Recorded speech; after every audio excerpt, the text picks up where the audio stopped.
दूध, घी, मक्खन आदि की आय कृषि आय मानी जाती है, बशर्ते पशु कृषि कार्य हेतु प्रयोग में लिए जाएं। लेकिन मान लो आपने डेयरी चला रखी है दूध की और वहाँ आपने गाय भैंस जानवर बांध रखे हैं और फिर दूध को बेचते हो, तो वो आपकी बिजनेस की इनकम मानी जाएगी, वो आपकी कृषि आय नहीं मानी जाएगी।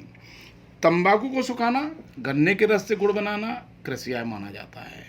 जबकि हरी चाय तैयार करना, हरी चाय आपने चाय को उगाया बागवानों में और उसको फिर आपने विक्रय योग्य तैयार किया है, कपास से बिनौला तैयार किया है, सरसों से तेल निकाला है, तो वो कृषि आय नहीं माना जाएगा, वो बिजनेस की इनकम के अंतर्गत शामिल किया जाएगा।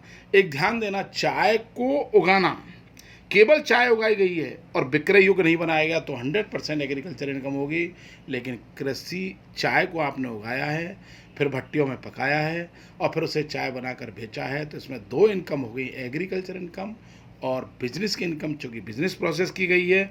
अतः इसमें से एक नियम बना दिया करें, 60% आय कृषि आय मानी जाएगी। मैं आपको एक उदाहरण जो बताना चाहता हूँ वो ये है, छोटा सा एक उदाहरण है, किताब में दिया गया है।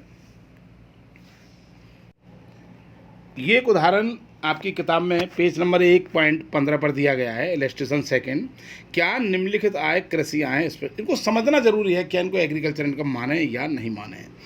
पहला पॉइंट है, रमेश अपने किराएदार की कृषि उपज को बेचने से कमीशन के रूप में 5,000 रुपये कमाता है। किराएदार की कृषि उपज है, किराएदार के लिए वो एग्रीकल्चर इनकम है, लेकिन उसको कमीशन दिया गया है चूँकि इसने कोई ऐसा कृषि से संबंधित कार्य नहीं किया गया है, अतः यह कमीशन की इनकम उसकी एग्रीकल्चर इनकम नहीं मानी जाएगी।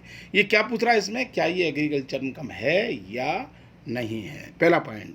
दूसरा, सुरेश तंबाकू के सूखे पत्तों की बिक्री से 25,000 रुपये प्राप्त करता है।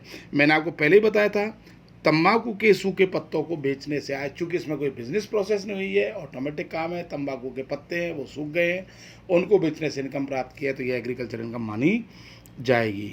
सुरेश अपनी भूमि पर, तीसरा पॉइंट है, सुरेश अपनी भूमि पर पैदा हुए गन्ने की उपज से शक्कर बनाकर, देखिए गन्ना उसने उगाया, एग्रीकल्चर कार्य किया, और गन्ने को अगर डायरेक्ट वो बेच देता है तो वो एग्रीकल्चर इनकम मानी जाती है। लेकिन गन्ने से उसने रस बनाया है, गन्ने से उसने चीनी बनाई है, गन्ने से उसने गुड़ बनाया है, तो एक बिजनेस प्रोसेस हो गया, अतः एग्रीकल्चर इनकम भी है और बिजनेस इनकम भी है, इसलिए अंशतः कृषि आय माना जाएगा। चौथा पॉइंट है, तूफान से फसल नष्ट हो जाने पर बीमा कंपनी से प्राप्त क्षतिपूर्ति की राशि। देखिए एग्रीकल्चर को उगाया लेकिन तूफान आ गया, फसल नष्ट हो गई, बीमा करवाया जाता है, तो इसमें कोई बिजनेस प्रोसेस नहीं, अतः यह एग्रीकल्चर इनकम मानी जाएगी। और लास्ट पॉइंट हमारा, नेपाल में चाय के बगीचों से आय। भारतीय कृषि आय कर मुक्त होती है, लेकिन विदेशी कृषि आय कर योग्य मानी जाती है। नेपाल चूँकि विदेश है इसलिए आय को कर योग्य माना गया है। इस प्रकार से आज हमारा ये पहला चैप्टर समाप्त हो गया। कल हम अगला चैप्टर निवास स्थान का निर्धारण और कर दायित्व की गणना के बारे में चर्चा करेंगे। किसी भी विद्यार्थी को ये पॉइंट समझ में नहीं आए हों, आप समझ लेना, 2-4 दिन में किताब आने वाली है, नई किताब लेनी है, एक एक शब्द को पढ़ना है, और जहाँ भी दिक्कत आए व्हाट्सएप पे या मेरे मोबाइल नंबर पर आप पूछ सकते हैं। धन्यवाद।